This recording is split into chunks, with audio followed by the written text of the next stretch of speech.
Hi there, I'm Bill Oxidean. I raced radio-controlled model boats for over 25 years. Over that time, I won a lot of races and broke a lot of records, and I learned a lot, not just about boats, but about life. Eventually, I graduated to full-size drag boats, and I've had a great time doing that. Now, I have my own RC boat factory. We make the world's fastest, most reliable radio-controlled boats. Join us as we show you all about it. Howdy, folks. We have entered phase 1 of boat number 103 Resurrection. Northern Comfort number 103, Oxidean Marine boat. In a couple months, she'll be getting her motor put in her. 1,000 heavy horsepower of naturally aspirated Chevy action. Today we brought her out and rinsed her off and tested a few systems, namely the air system. We got a ram that's leaking air, but it always did. It always seemed to leak if I didn't actuate it for a while. I forget what I used to do. I think I used to put a little oil on it, a little heavy grease on the shaft, and actuate it a few times, and she's back sealed up to normal. Pulled the scuba out and cleaned it.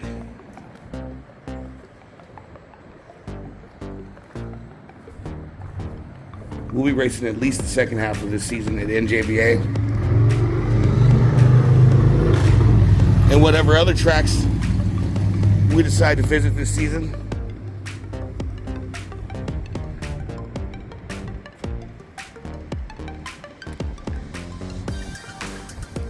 Yeah, just giving you guys an update. This boat is not lost or forgotten. She's about to be back on the scene, screaming with gross racing power. All right now, yes, the engine's still out, but for my RC boat buddies that don't understand how a drag boat operates, a drag jet, let's start back here on the business end. This right here is my bucket. This goes up and down so the thrust can go out. When this is down, I have this little thing back here that they don't normally have. There's a hole in there, and the thrust shoots out here, but comes out the sides. It comes out of both sides, so that when I'm on the holding rope and I'm revving up the engine, the boat doesn't leave. It only leaves when I lift this up and the thrust jets out back. This is my air ram. The bucket is on the air ram. Also, this is called my blow-off. This is an expensive device just for safety. Most jet boats don't have this, but if you're drag racing and you're going over 100 miles an hour, you need this. What this does is it releases all the pressure from the pump when you're shutting down. If you abruptly cut the throttle with a jet, it'll slam the front down. And when it slams the front down, it's gonna choose a side, right or left, and you're gonna continue going straight, and you're not gonna have a great weekend doing that. So that shuts down. This is set up with an airline, and so if that ram, it comes back here to my tank, which most people think is nitrous, and it's not. This is my CO2 bottle, and that's for actuation of different things. Then we've got my jet elevator, and this works on a hydraulic ram. This hydraulic ram here. This ram controls the angle of the nozzle. The angle of the nozzle controls the ride height. So when I leave, the nozzle is down.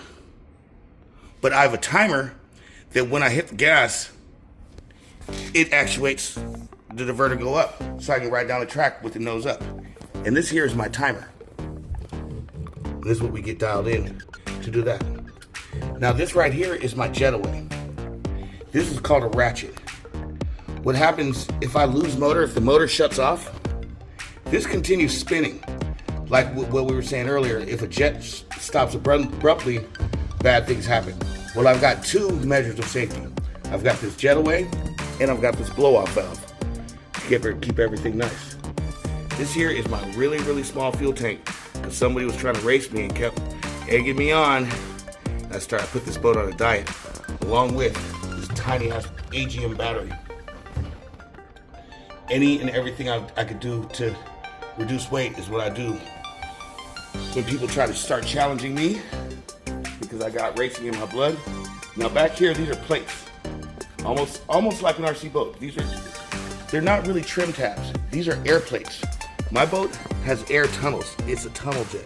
As you can see, that is an air tunnel. When it's riding on the water, there's air coming through that tunnel. And this plate, if it's down a little bit, it lifts the back up. But it can also pack too much air and make you buck at the end of the track. And you come up here, here's the instrument panel. Or here's my steering wheel. This switch, when I'm taking off, I raise the bucket. This is the manual for the place diverter, the nozzle, the angle on it, up and down. And that right there is my panic button. That's the blow off. This right here pumps up the blow off, and that's my starter button. This is my bilge pump switch, and I shouldn't have one, but I have a key on this boat. There's my seats and stuff. That's the basic rundown. I'll give you guys another look at how this boat's a tunnel. Very few of these boats were ever made with graphics on the bottom. I found a second one. But see the tunnels? It's got a center keel. This boat has graphics from the 70s on the bottom of the boat. It's a very special one. This was actually the first Placecraft to ever have a serial number. The serial number is 0001.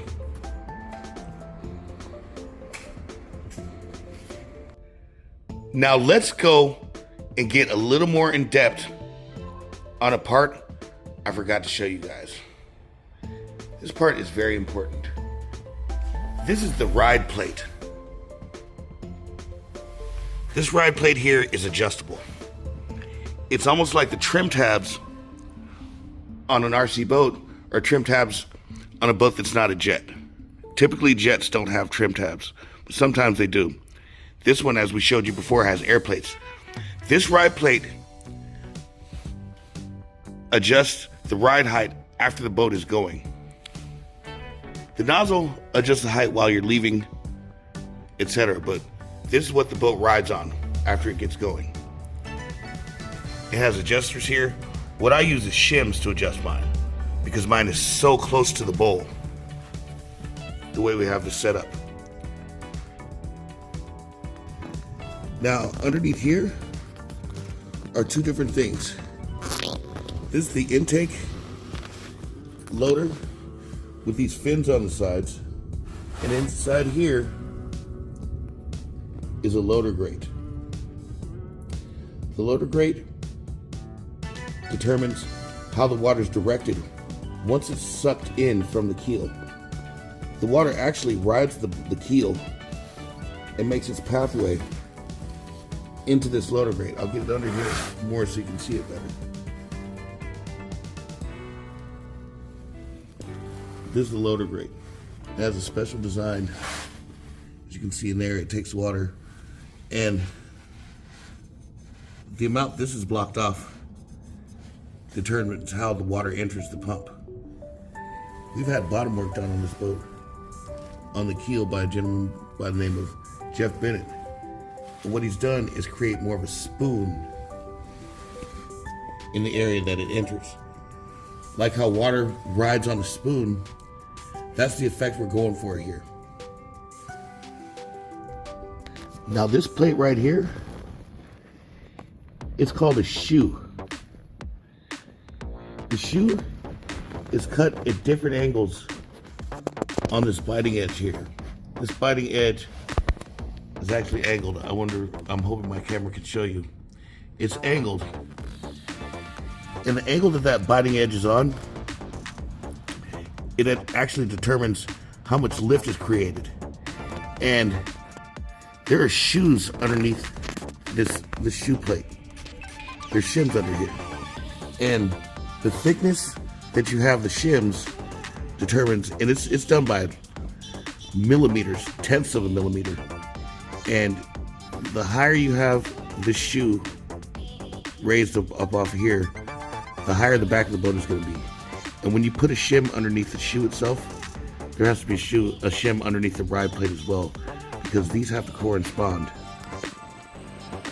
and work together in unison. So far, we've given you a pretty good rundown of this thing. Like I said, she's getting 1,000 horsepower, and my homeboy Greg said he's going to try to spray me with the 200 shot of nitrous. I know most of you guys are used to me doing RC boats, but we do both, and that's what channels our expertise.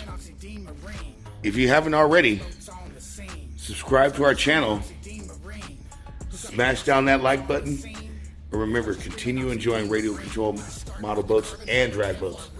Get ready for an action-packed season from us this year, because we're going to be running the shit out of this drag boat, and we're going to be running the shit out of RC boats. Oxidean Marine #1.